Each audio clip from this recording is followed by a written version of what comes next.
Hi, I'm Mark Crossley, and you're listening to the Prawn Sandwich Podcast. How's the bacon, did you say? Salah! Oh, wow! Oh! Coutinho! It's a goal! Stanislas makes it 3-3! Goodness gracious me! Melo! My goodness! Cross past Dixon, cross comes Adam. Owen! The goalkeeper's pass! Steven Turnbull and scored! Aguero! I swear you'll never see anything like this ever again! Hello and welcome to the Prawn Sandwich Podcast. I am Nathan Cupid. No Jamie or Dylan today.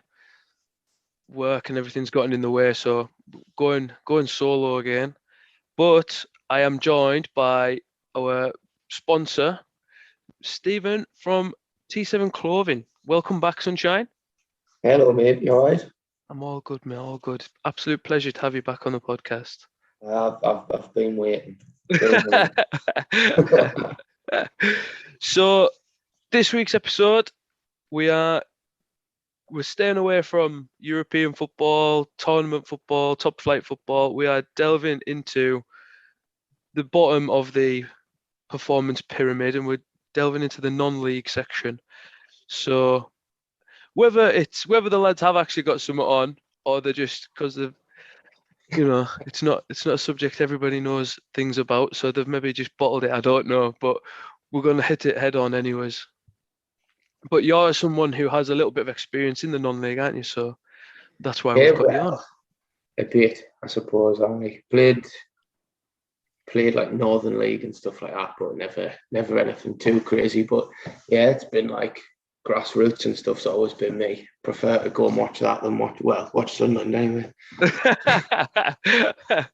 We've had a better start this season though. Oh, I've been class, mate. Like we're doing a charity do for our Saturday side in a few weeks' time, and McGeady give us a signed shirt, and so did Elliot Embleton as well. So it's been great, like that. Been class. Love it. So apart from playing, obviously you don't live where I live. So yeah. Obviously you watch and you've played a bit of non-league football. So which is your local non-league side? Well, when I was growing up, it was always like Durham City. Yeah. Durham City had a mint side. And when I was at school, me and a few of the lads got a ball boy for them. Like when they were really good, like they got up near the conference and stuff like that. And then because they had an artificial pitch, they weren't allowed to go any further. They lost loads of sponsors and all that sort of stuff, and then ended up dropping right down. And now they play in the Northern League, but don't have a ground or anything like that. So it's gone from like sort of nearly being a league football team, to now being literally where people who were playing Sunday morning football are playing for them. So it's it's completely different, but. Yeah, they used to have a great side when I was little, and we used to go on ball boy, and that was fantastic. But as you say, shit happens, I suppose. Yeah, it's a shame, really, because there's a few teams that have artificial pitches now. It's mental, isn't it? Like, it seemed like it must have been about 15, 20 years ago, and they weren't allowed to go any higher because of the pitch. But now you see it in the Champions League, don't you? Like when they go and play, like, God knows, and they're like, oh, it's plastic. And I used to think, well, that's a bit shit on Durham. Well, where I live in Cumbria, we've had a few hit or miss sides. So we've had like Workington never quite made it to national level, but they played Conference North. Barrow, now a league football club, they've been in the conference in the non-league. Carlisle have played in the non-league. We had the Celtic Nation for a little bit. Yeah, they came and played in the Northern League as well over here. Played against them a few times. Yeah. We've had a couple of lads on that have played for them. The Celtic, they had do you remember Nathan Luscombe, who used to play for Sunderland?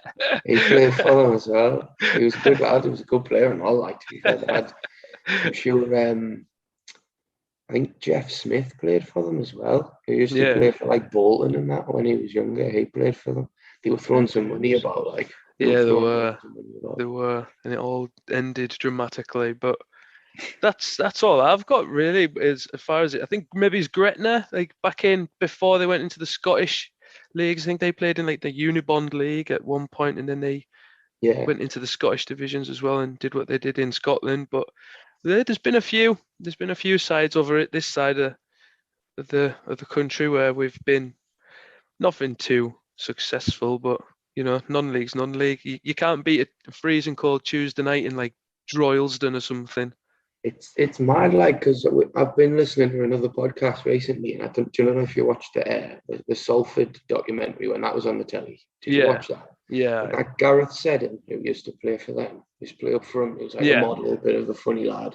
But him and another lad have brought a podcast out all about non-league football. So I had to listen to that, and it was really good crack. But they were talking about all these teams and stuff who they played for and stuff like that. And they're like, oh, it was a long drive and stuff like that to get to a game. And they're like, oh, it was half an hour away. It was 45 minutes. And I was just thinking, like, there's so many teams for them down Manchester way. Yeah, like, absolutely. all in this like little area where you don't have to like travel that far. But for people where, like, well, yourself and where I'm from, like in Durham, North East, the closest team for us to go and do anything above Northern League was like Blythe Spartans, which was an hour drive from where I am.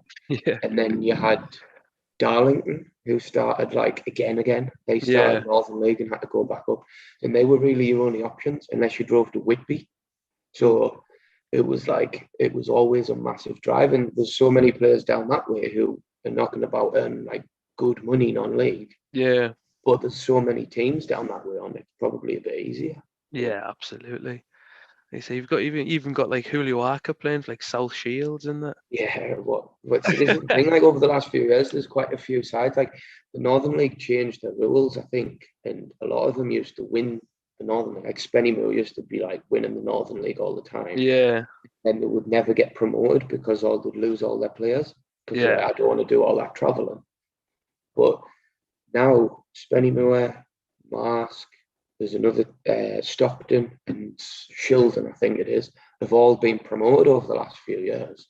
So now there's a few more options around here for the lads that want to like sort of kick on. But yeah, they've been really, really successful. Like especially like Darlow, when Darlow played drop down, they just went straight through every league, like getting promoted every year, which was great. Like, do they still play at the stadium? Yeah, it's like it's literally done for like music and stuff now, mate. Like Wow. it wasn't used for anything for a while. If I'm honest, I don't really know where they play now. But they were sharing a ground with Bishop Auckland when they played Northern League. Yeah. And then they've definitely got their own place now, but I couldn't tell you where it is, to be honest. So we'll move on from like a brief introduction, and so we're just going to your experiences with the non-league, mate. Like how high of a standard have you played? And well, highest I played for Blythe Spartans.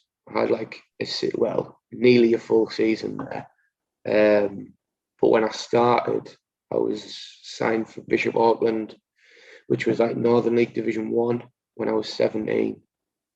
We were just playing at college and we were doing well. There's quite a few of us, like quite a few young lads. There was 2 lads who'd signed before I did, and they did really well. And then the manager of our college team got the Bishop Auckland job. Yeah. And then he signed me and another lad, and we went there, and he had like a few older lads there who'd been around like that level and higher for a while. And then he I don't think he had much of a budget, if I'm honest. And I think that was most of the reason we sort of got our opportunity. So he had like a few older lads who was probably given a bit of money to keep them about. Like we had a lad up front called Wayne Gredziak, who he played higher, and he was our centre forward. We had a centre half who I reckon he was paying some money to, and the rest of us were just young lads. And we just did what we were told, basically, and we did all right. We signed, and Bishop were like pretty much bottom of that league, and we stayed up. And then the year after, we really kicked on. We had a really good season, and I think he got given some more money, brought in some more players, and we just sort of did really well. We sort of stayed in the first, and went up a little bit, and then the year after we were sort of like 6th or something. Yeah. And I left after that. In the year I left, which I was devastated about, in the end I left, and then they won the League Cup. And that was good. That was a bit good, but there were still loads of my mates there, so they I was buzzing for them. Yeah. But, I made a bad choice and left and went and played. I went and played for another side who basically, I was a young lad. I was like 19, 20, and they were like, "Oh, we'll give you some money, and we're building this team. We've got such and such, such and such." And I was like, "All right, sounds good to me." And I went, and it was absolutely shit. It was so bad. But that's what happens, I suppose, when people tell you what you want to hear. Yeah, Until you make exactly. a mistake, you don't really know. Yeah. But Sometimes the grass isn't always greener, but you don't know unless you try. That's the I've thing. You learned don't that the know. hard way, like 2 or 3 times, mate. Now, Bishop was unbelievable. Like, because when we were at college, Colin Myers, he was the manager, and he sort of like, we got a few months into the season at college, and I don't think we really expected to do very well. Like, we had a handful of good players, and then some other lads who were sort of not really that asked. And we started really well, and it was quite a competitive league. Like, you had like Gateshead College were in our league, and obviously Gateshead had a first team. So anyone who was really good in the northeast would go to Gateshead College in the hope of getting an opportunity to play for like their reserves and getting the first team and stuff like that. So we did. Yeah, we played it. It was a decent standard, but we didn't really have the greatest of like squads or anything. And we started really well. And come Christmas, we went into training one day, and they like, usually we had we'd go in and they'd be like, your names would be on the board of what you had to do. So like, be like Nathan balls. So you'd be in charge of making sure the balls pumped up. If there wasn't the right amount getting back in that went out, everybody would get like punished with running and stuff like that. It was so like professional for a college thing. It was like quite old school as well, and it was good. And then we sort of did well anyway. And then he said to us, "Right, look," he said, "I'll be honest, didn't expect us to do this well. Didn't expect us to learn as quickly as you've learned. But how do you want to do the second half of the season? Do you want to just continue the way we've been doing it? Or do you want to go and win something and actually do it properly?" And everyone was like, "Well, we want to win something, otherwise we wouldn't be playing football." Yeah, exactly. And he went, "Right," he said, "starting, I think it was the next session, he said, everything will be completely different." Well, we thought it was very professional anyway, coming out of kids' football. We were like, well, what else can change? But it was just like that, just changed it. And within like 6 months of being in those sort of conditions, I reckon about 8 of our lads had signed Northern League at 17, 18, and it was like, it just changed. Yeah. It was so good. Like, but some of the stuff that he did, he just like said, "Look, the changing room's your place. I'll not come in there unless I'm doing a team talk." And he said, like, to some of the lads that were in their second year, "Yous run the changing rooms. Like, yous make sure if anything goes wrong or someone gets into trouble, I'm going to come and see you, and you're going to go and save the younger lads," and just little things like that. Yeah. And then when we went to play Northern League, we went in and we weren't the older ones. We were the younger ones who were like sort of getting told blah, blah, blah. And Yeah. I think him signing us Northern League and playing at college at the same time helped us at college, and then it helped us when we moved out of college into like proper adults football. Yeah. We were sort of ready. It was so good, so good. Unreal. It was insane, like. But yeah, we had a mint side at Bishop, mate. Like, we had you might know Peter Jeffries was the goalkeeper. He's from Hartlepool, but he signed for Blythe a few years later. And you know when they played Birmingham in the 3rd round, Yeah, the cup. he was the goalie that day when all the fans are abusing him from behind the goal. You might have seen the video, chanting "you fat bastard" and all sorts like that. Zigic is trying to dig him with an elbow and stuff like that. Like, Peter was honestly, like, I learned so much. Like, you've obviously been a goalkeeper, but I learned so much from him, like, of how to handle yourself on the pitch and not let anybody get the upper hand on you. And even if you're playing badly, you can still work harder than someone. It's all them little things. But Peter was like on the pitch, like no one was his mate. Like even if he'd known you years, he was playing against you, he'd absolutely rinse you until the final whistle went, and then afterwards it was like, how will we go in the bar? It was just so good, like that, mate. Like, it was brilliant. But some of the stuff that he used to do, like you hear it, like you've seen the Class of '92, the film. Yeah. Let me tell you about all the stuff they used to do with like the young'uns, and they had to have all their orientations or whatever they're called. Yeah. It was once we were after the game, we were in the shower. I was standing having a shower. All of a sudden, I'm thinking, this water's coming out fucking pretty slow here, isn't it? Standing there trying to get a wash into these shitty showers, it's terrible coming out. I think, oh, fuck it. And then I turn around and I think, what is that? And he is behind us just pissing up my back. And I was just like, what the fuck are you doing, man? I was like 18, 19-year-old. He was only about 24, 25.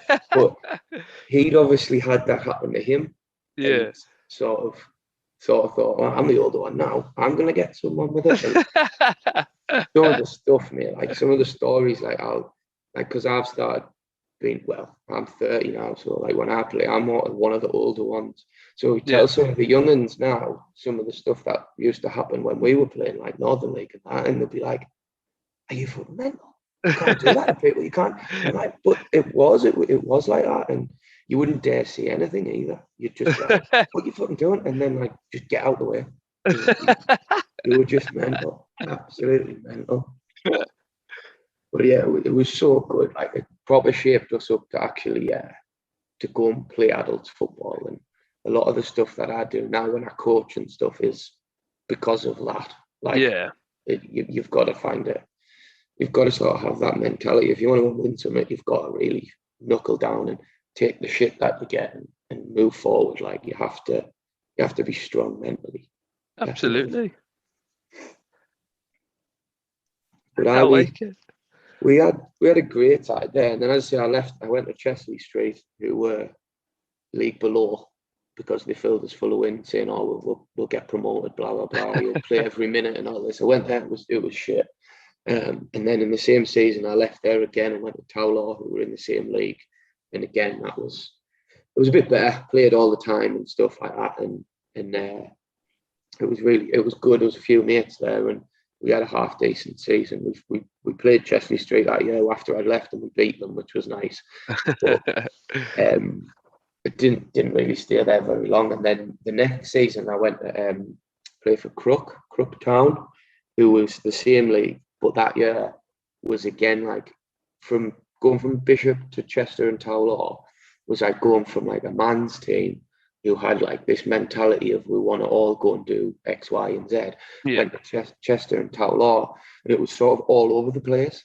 Yeah. And like I'd had like structure at the college and then structure at Bishop, and I knew who was in charge of what, and you don't back answer him because he'll probably punch your head in, stuff like that. Like you knew your place and went there, and it was sort of like lads just coming up with like mad excuses, like, "Oh, I'm not at training on Wednesday because of like I don't know, I'm at work," and it's like, well, you can't help work, but other stuff like, "Oh, I can't come because I've got I don't know, I've got a cold," or something stupid like that. I'm going for a meal with the missus. Yeah, them sort of shit. It's like Sunday League crack. Yeah, and it's just like I wouldn't have dared miss training. I wouldn't ever have said that because it just wouldn't have went down well, or I'd have lost my place in the team, and it was just weird. We went to Crook, and we had Gary Pearson was the manager. He used to play for Darlington when they were in the league. Yeah. And he was this sort of similar to Colin, like quite old school. You knew what you had to do. You knew your roles, and it was mint. It was a good class again, and we won the league, got promoted, and it was unreal. So good. Some of the players that were there had played professional. Like Gaz had himself, the manager. There was a lad there called Richard Hodgson who played for Darlington as well. He used to be pro. Yeah. What a player he was, like unbelievable. Just 1 minute didn't look arsed, and then the next minute he's just megged someone and scored. And I was just like, I don't know how people have that just natural ability to like just do that. But Crook was unbelievable, mate. Like again, it was a lot of them stupid stories like Peter, and we were when we got promoted, we were playing there. Oh well, it'll have been Norway, Whitehaven. We were playing Whitehaven away. We were on the bus on the way back, and the lads were obviously buzzing because we were just getting promoted, and they were just like a different breed. I think I was only still 21, 22, so I was still quite young. And these lads were like absolutely mortal on the back of the bus. And I was just sat like just playing on my phone or whatever, and then looked round, and there's one of the lads who played up front for us. He got called Buster, and he was just completely naked on this coach, mate. And down the front, you had all the people that used to come, like all the committee members, the chairman, some of the old blokes and that used to come and watch. Like, you didn't get a lot of fans, so to speak, but it was maybe about, I'd say about 30, 40 people down the front of the bus who didn't know him at all. Just got completely naked, knob out and everything. Sprints down the middle of the bus, gets to the front and just starts jumping about, dancing on people, singing, shouting, we're going up. And then he starts like thrusting at these old people. Just like, what is he doing? And I just thought, like, now, I know it's only been a short space of time, like 8, 9 years or whatever, but like some of the lads I play with now, if they've seen that, they'd like tell the man and that, I'm not going back there, that's disgusting. And it's just like, it was just insane, like so good. Like, there was same day someone, because there was no toilet on the bus, so lads are like pissing in bottles and stuff. Someone just went, oh, you've got to call Minter. Minter was so, like, he was mental, proper hard as fuck as well. And he just went, pissed in the bottle, and before he put the lid on, someone went, I dare you to drink, I'll give you 20 quid. And he was like, 20 quid's not worth it. You know, 30, deal. Boy, just drank his own piss for 30 quid. And I was just like looking around thinking, what the fuck is going on here? But no, that was like, so it was unbelievable, like, really. And I've never, since that, I've never really had a team where we've had like crazy stories and stuff like that. It was just, I don't know, well, it made me a better player, if I'm honest. It gives you that, like you never forget. Like, it's been so long, and I'll see them, if I see one of them now or like that, or because we're all a bit older and some of us coach, or like you'll take your band to football or something like that, and you'll see each other and it's like, remember when you drank that piss? Like, it's just so good. Like, you make so many good friends, you know what I mean? And football's like, it's incredible. But yeah, I was there for a year. We did that, and then I did the whole of like pre-season the next year, and I got a phone call in that pre-season off Colin, who was at Bishop and College. He'd gone to Blythe as the assistant manager. And he rang us and asked us if I would go. And I was still like, a bit like, well, we've just won the league, do you know what I mean? And I was like, I'm really happy, like, it's amazing. And I'd been moving about a bit with the other two teams, and stupidly, because I had no advice at all, I said no from going from Northern League to Blythe Spartans. And I was like, no, mate, I'm quite happy where I am. We've just won the league, I'm playing, blah, blah, blah. And then, as ruthless as it is, 4 games into the season, manager rang us as Crook, and he's like, look, I don't see you playing much, so I think it'd be better if you went and found another club. Like, you fucking what? I was really annoyed about it, because I told them as well in pre-season when they rang. I said, look, he's rang us, but I'm quite happy. Like, and if he'd have said then, look, you might not play that much this season, I'd have left there and then. I'd have gone. Yeah. And I might have been playing in the 3rd round of the cup. Do you know what I mean?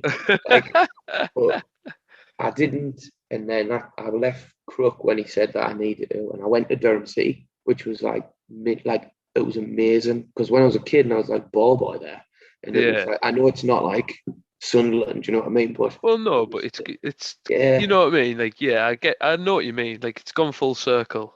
Yeah. So it was hellish, and went there, and we had a mint side again. We were like top 6 of the Northern League first, which was the one that Crook got promoted into. So I sort of never had to drop down. If anything, I went to a better team, which was good.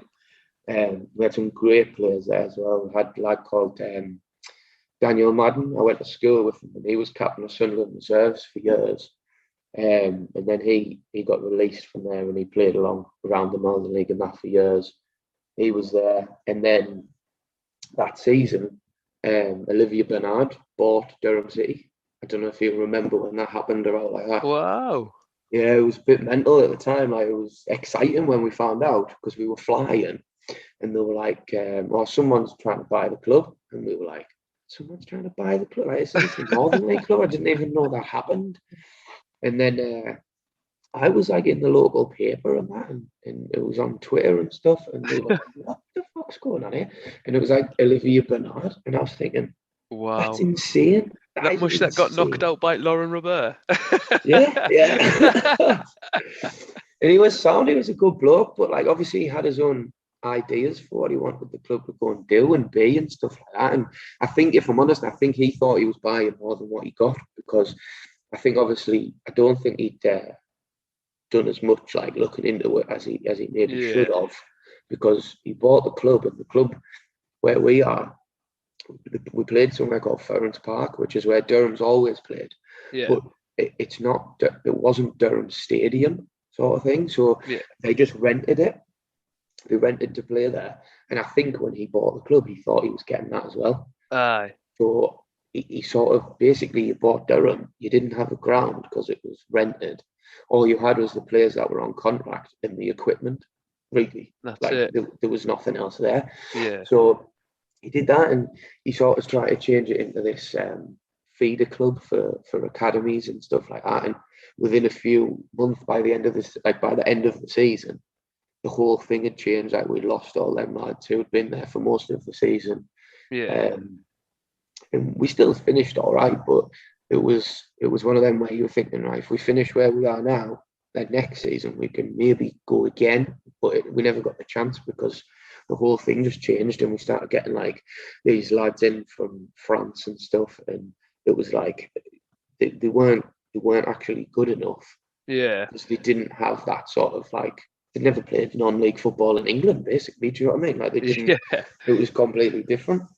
But he did obviously have his contacts, Bernard and stuff. But you would turn up to training, and there'd just be like 3 people there who no one knew who they were. Like and they'd every just be week. there, Yeah. ready to train, and you'd be like, who's that? And you'd ask the manager, who was great coaches at the time. We had a lad called Adam Furness and Skinner who were there, and they were so good coaches. They worked for like Northumbria FA and stuff. They were so good. Yeah. And he'd be like, I don't know who it is. And you'd be like, you're the manager. So it was like he started interfering in little things like that at first, and it just got a bit strange. But he brought him, I don't know if you remember, he was playing for Newcastle, Richard Offiong. Yeah. Well, you spent Carlisle, Richard Offiong. Yeah. He came to Durham. He came and he trained for a bit. He played one game. I can't remember if he scored or anything, but he played one game. But in training, it was like, again, for me, like, I've obviously never, that was as high as I'd played at Durham at the time. And Yeah. in training, just little things that I'd never seen before. He would do just like little bits of movement. Like, I was marking him on this game we were playing, and I was playing centre half, and he was obviously up front. And he sort of pulled us away from where I was supposed to be. He was obviously creating the space he wanted to go in, and he went to run off the back of us. And then as I looked at him, and then I looked away, he checked and went in front of us and scored. And I was like, what the fuck? Like, what just happened there? I was like, I had him right there, and then he just disappeared and scored.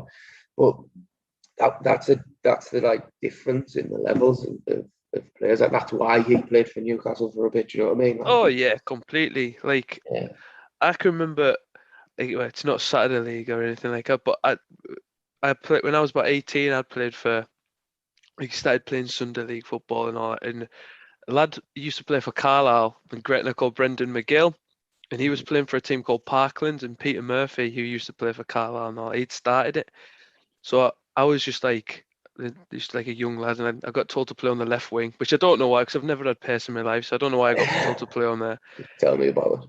I just got told to mark Brendan McGill, and honestly, he had my life for a full 90 minutes. I had no idea where I was going, and then you coming off that pitch, and like, as much as like I tell lads in the pub or like things like that, like, you know, oh, I had to mark Brendan McGill and all that, like, they laugh at you thinking like, oh, it's only Brendan McGill, but they've been paid to play football. So like, if he's that good at that level, imagine what like Ryan Giggs at Man United's going to be like. You know what I mean? Like, this is the thing. Like some of the lads I've played with and against and stuff like that. Like I just think it's not as good as it gets. Like there's better than that. Like some of them are like unbelievable, and I'm thinking, like I think I'm all right at football, but you are like 10 times better than me, and we're playing in the same league. So the standard as it goes up the leagues must be incredible. Absolutely. Like you watch things on the telly and you think, oh, he's made a mistake here, he's made a mistake there, and you think, actually, have you seen who he's playing against? Do you know what I mean? Like completely. These guys must be insane, like absolutely insane. Yeah, absolutely. It's easy enough to be stood in a pub with a pint in your hand and telling him what to do, or even be sat in front of a laptop recording yourself for a podcast saying like this player's crap and he's shite and that. But ultimately, there's a reason why he gets paid the money he gets paid. Exactly, mate. I mean, when like one of the last seasons I think I played in the Northern League was like before I had the bends and stuff, because it was just a bit much to I can't do everything basically. Yeah. And we played against Shields, and I was playing for. I'd actually gone back to Crook. It was just like after Blythe and stuff. Well, I'll get to Blythe because that was like another world for me when I went there. But I'd gone back to Crook because I think Colin had gone there again or something. So I'd gone there and I was playing. We had a really good side, and I was thinking we could do all right here. And we played South Shields in a game, and I was captain, and I was like absolutely buzzing. And Arca was their captain, so I said to my dad, I was like, Dad, if Arca plays that game, I'm going to get to shake his hand before the game. I'm going to get to go and shake his hand before the game. And they did. And honestly, like I had the old, it was probably after this one. It was the Nike one. Yeah. With the little V-neck. I had that with Arca 33 on the back. And like when I was a kid, and to go up and shake his hand, I was like, I always wanted to play with him, but I'm playing against him. He's in your head already, mate. He had my pants down. He played centre midfield. He was incredible. But we got beat like 4-1, I think. And came off after the game, and I was thinking we've played all right there, but they had another lad up front called Carl Finnegan who'd played pro. They had John Shaw who'd played pro as well. They were throwing all sorts of money about, and like that's where they are now, because they've just decided, right, we're going for it, and they went for it. Well, they've won a Vase Trophy since then as well, haven't they? So exactly, mate. They've kicked on nicely, and like Harker only stopped playing a couple of years ago, and John Shaw, I'm sure he was still there recently as well. They had a great side then, but I came off the pitch, and my dad always came to watch all the time, and he came off and he went, "Oh, you were right. You did get to shake his hand." And I was like, "I know, it was amazing, like a proper fanboy." And we came off, and he went, "You got beat 4-1, you know." And I was like, "I know, but did you see when I tackled Arden as well? I tackled him once," and I was like, yes. That was it for me. I was buzzing. I've never been like so happy coming off the pitch, getting me arse handed to us as well. But it's mad, man. Like he was like 34, 35 or something. He was rapid. He was absolutely rapid. And I was just like, I'm 25 or 26, and you like so fast. It was mental. Mental, mate. But as you say, that's the standards, isn't it? Like completely. Incredible, man. Incredible. Absolutely. Him to be playing at his lowest league he's ever played in at 36 or something. Absolutely. And I'm playing at like my highest, roughly, at 25, and I can't even live with nowhere near him. Mental. Absolutely. Unbelievable. So let's finish off with a little bit of Blythe crack then. So did you eventually go? Yeah, but the worst thing was when I was at Durham as well. I'd just signed for Durham, and I'd been there about a month. We played Shildon one night, and I played min. I scored. I played right back for some reason. We had a few missing, and I scored. Did really well. And he rang us after the game. I was in the clubhouse after the game, and he was like, "I want you to come to Blythe." And I was like, "You've done it again." Like when I'm really happy, just come somewhere. And I said no again, like so stupidly. I said no. I was like, we're like right up the top of this league. We're doing really well. And he rang us at the wrong time. Obviously, I just played mint, scored, and I was thinking, Like I was on Feeling top it a of it. bit. I was like absolutely up here. I was thinking, Yeah. no, I love it here. I love it here. Maybe if he'd rang us the day before, I'd have been like snapping his hand off. But we were there as St Bernard came in. It went a bit downhill. Ian Chandler came in as the manager, who was at Whitley Bay when they won the Vars like 2 or 3 times. Yeah. And it didn't really work out for him either, because obviously what Bernard was trying to make the club into. And then I stopped playing for a little bit. And then I signed for Brandon United, who were like poor, basically. But a lot of lads were there who I knew. And I went there with the bloke who was in charge, Vince, who was a lovely, lovely bloke. And he said, like, if you can come and help us bring players to the club, because we need to try and stay up. So I went, we did that, we did all right. And while I was at Brandon, Colin rang us again and said, will you come? And I was like, yes. And I was like, yes, I'll be there. What you need me to do? And honestly, it was like a different world. It was still obviously part-time football. Do you know what I mean? Like we used to train Tuesday, Thursday, play Saturday, which was a massive ask.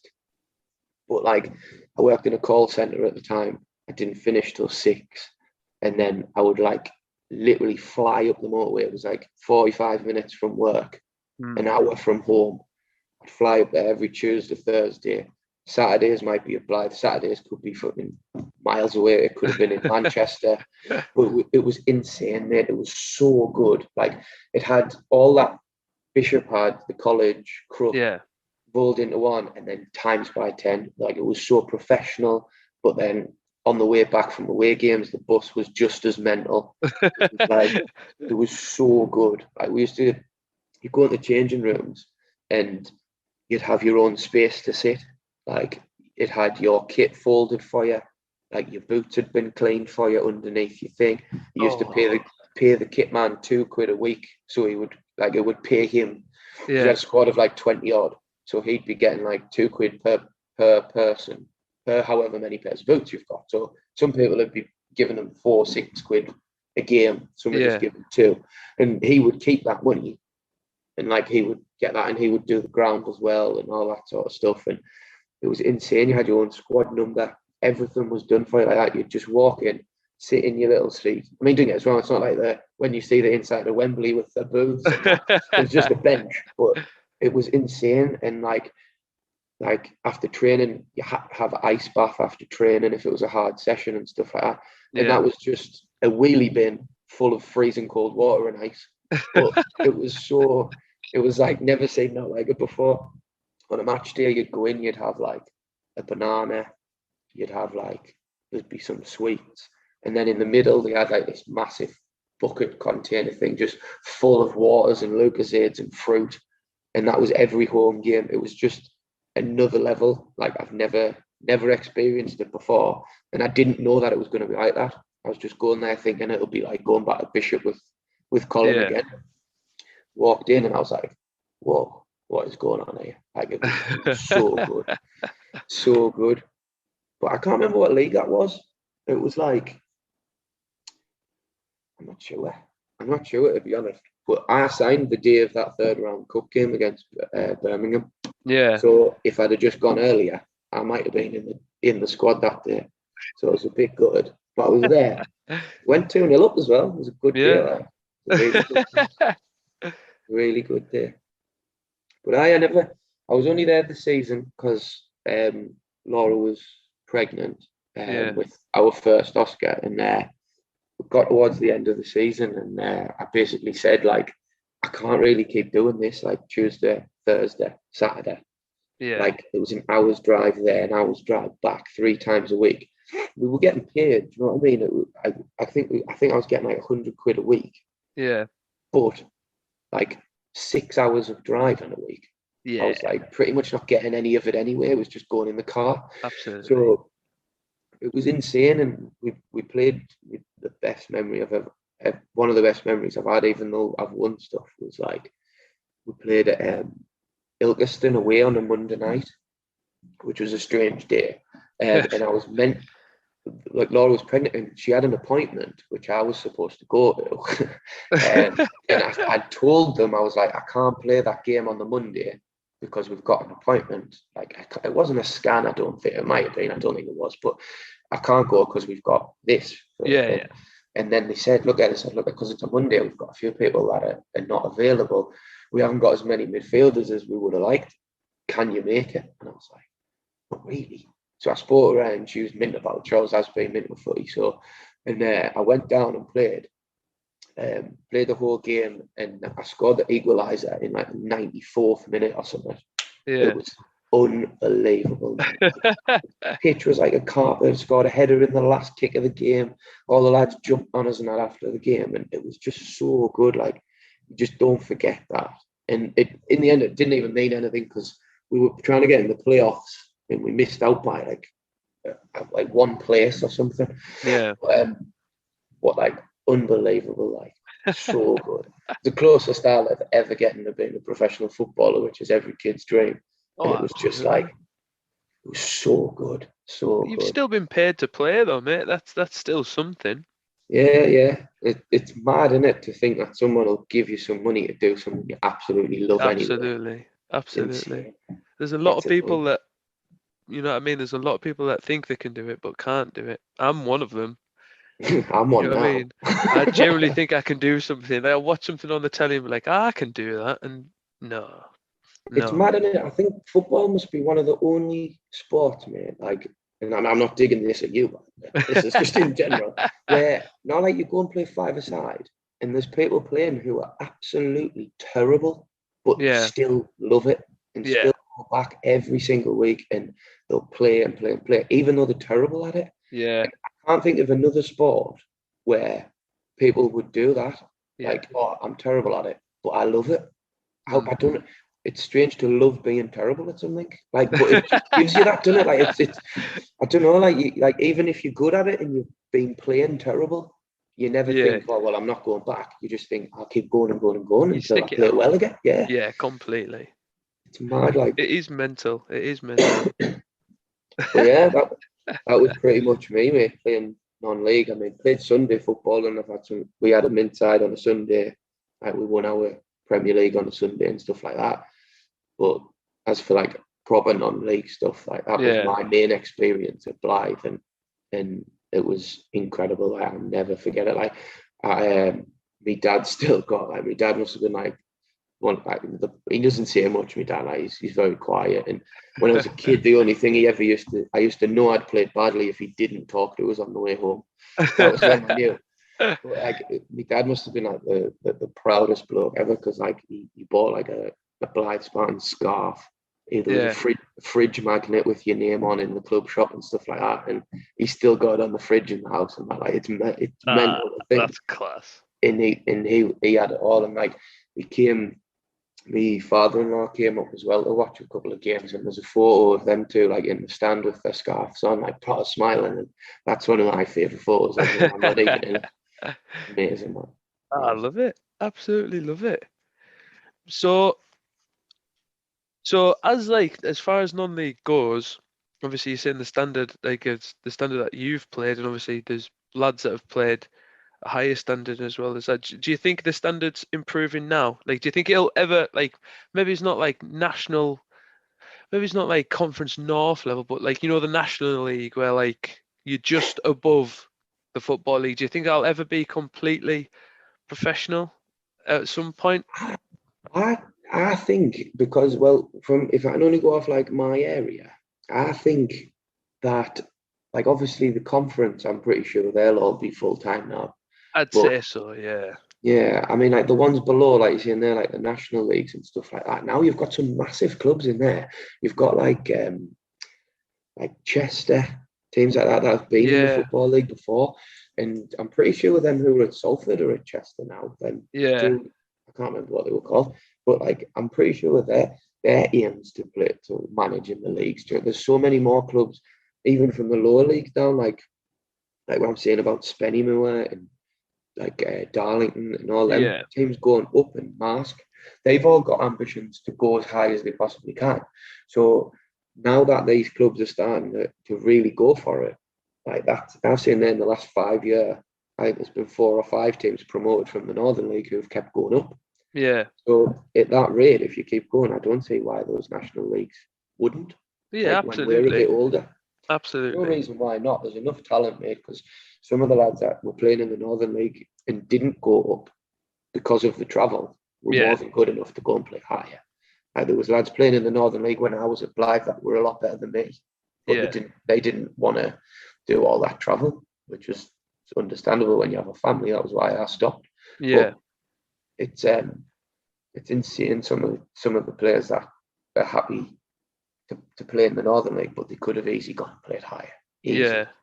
It is Easily. ridiculous. Like, I've got a list here of players that have gone from non-league to the top flight. So obviously you've got Grant Holt. Your main Yeah. one's obviously Jamie Vardy, Charlie Austin, Michael Antonio, Chris Smalling, Yeah, I was Troy gonna say, Deeney, Glenn Murray, crazy. Yannick Yeah. Bolasie, played for Rushden and Diamonds. Callum Wilson, who's currently at Newcastle United, he played for Kettering Town.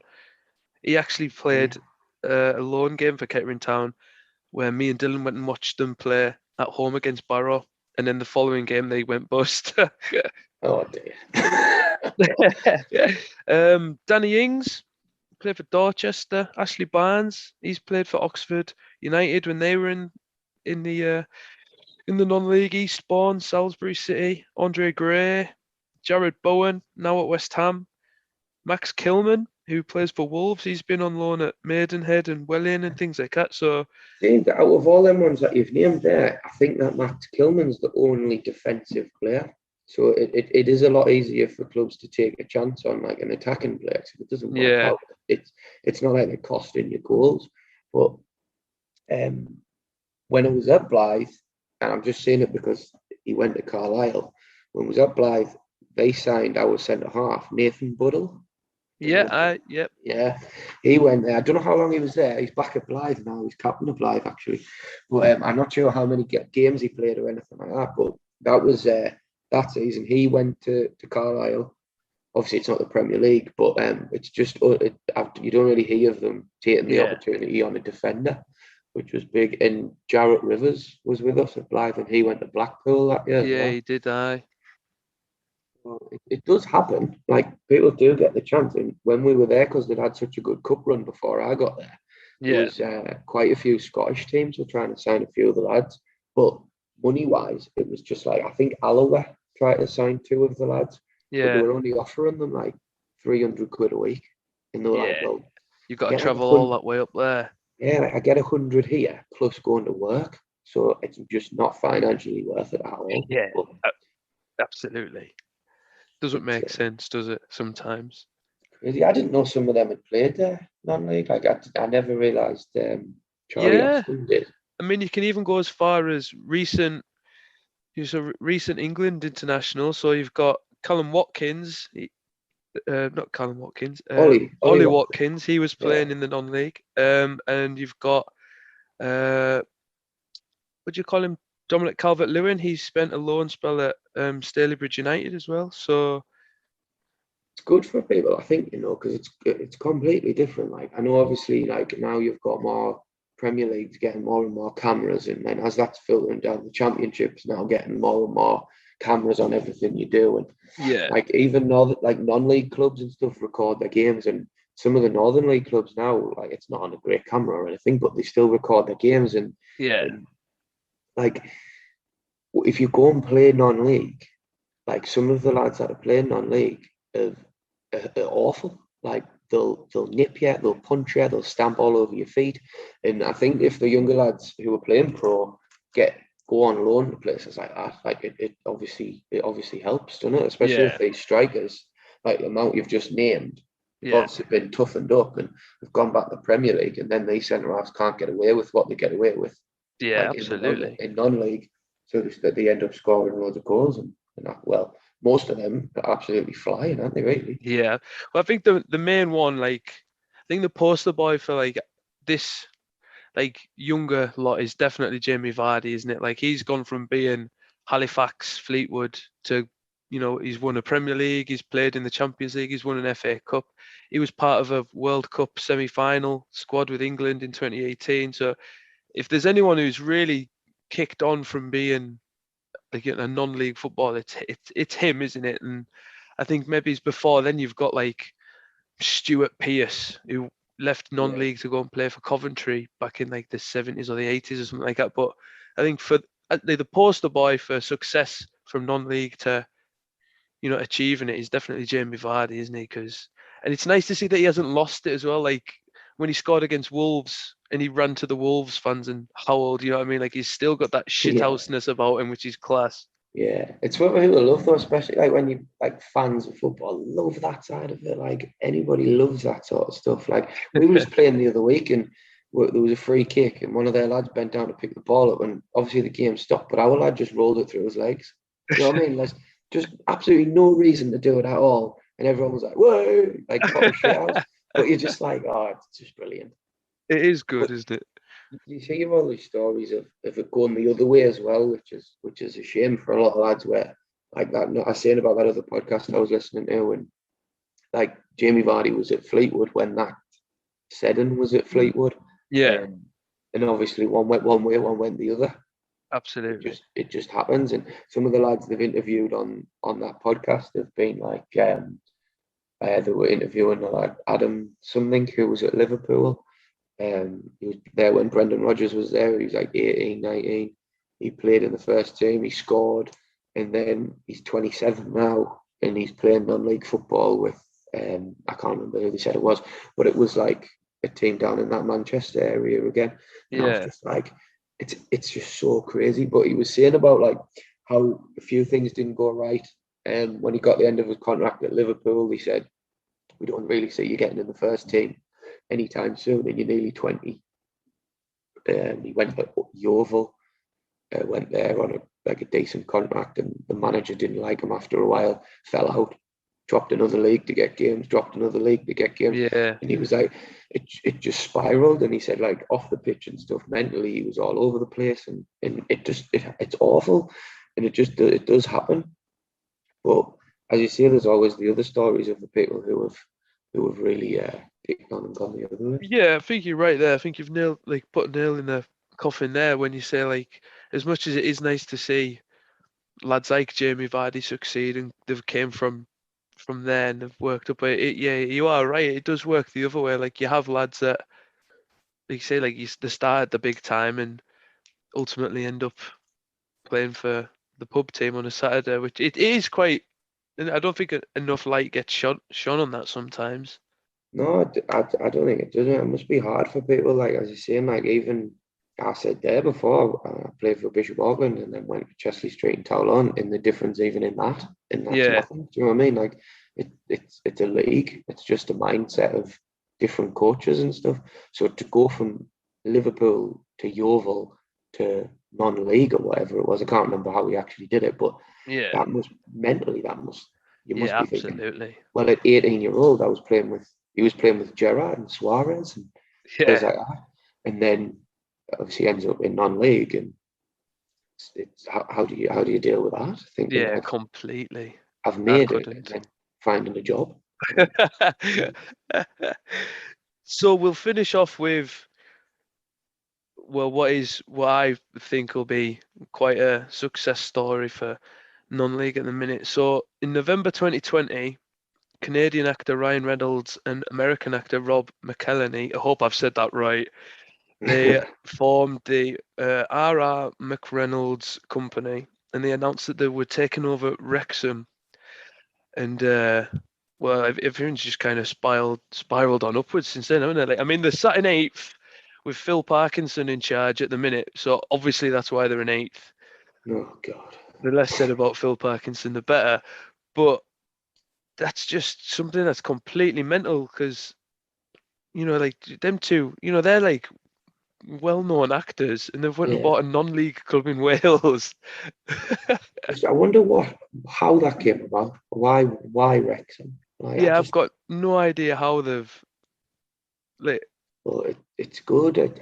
I prefer them to buy someone like that than buy a league club and give them a chance. Yeah, I mean they've been in the league before, Wrexham, obviously. They have. Yeah.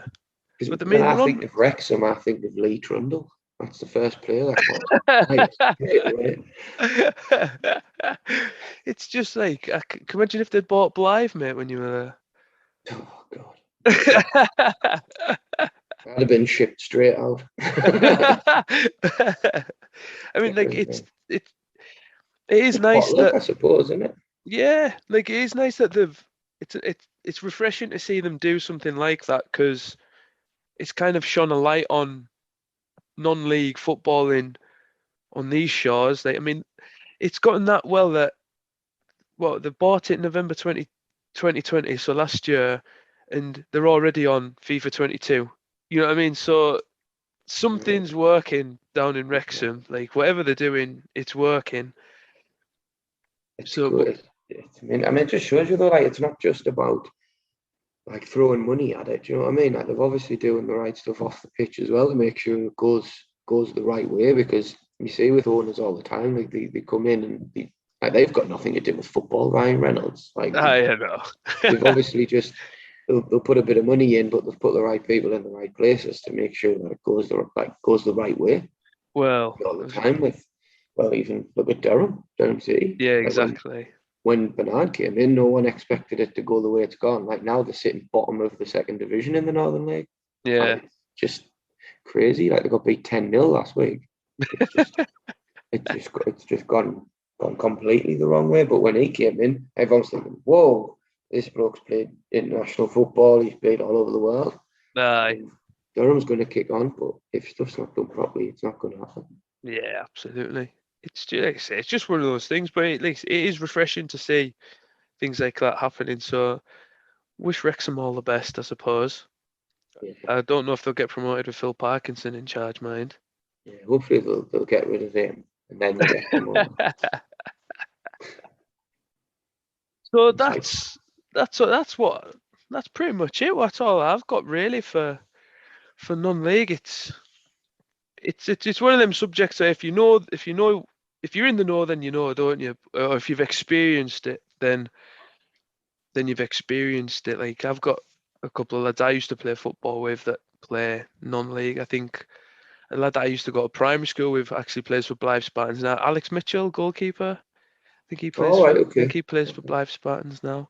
I couldn't tell you if he does or he doesn't. That's how much knowledge I know about non-league football. But no, it's good. It is good, and it's. I mean, you've got to start from somewhere, haven't you? Yeah, well, I mean, I'm coaching the kids side now. We set up a brand new club about 2 years ago, called Belmont United, which is where we live, in Durham. And we've gone from literally nothing or one kids team to start up. I think we've got 10 now in 2 years, and then we've set up an adult side on a Saturday in the Weir Side League, which is like the lowest league you can get. So it's like 3 under the Northern League. And we've got a plan in place to hopefully get to the Northern League, and basically see how far we can go. That's where we are. Like, my little boy's playing for Belmont United Eagles under 7s.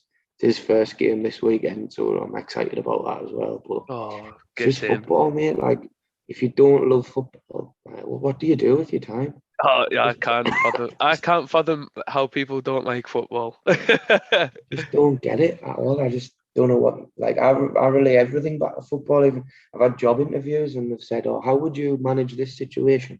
And instantly goes straight back to football when I answer it. And I just think they must look at us and think, "What is he talking about?"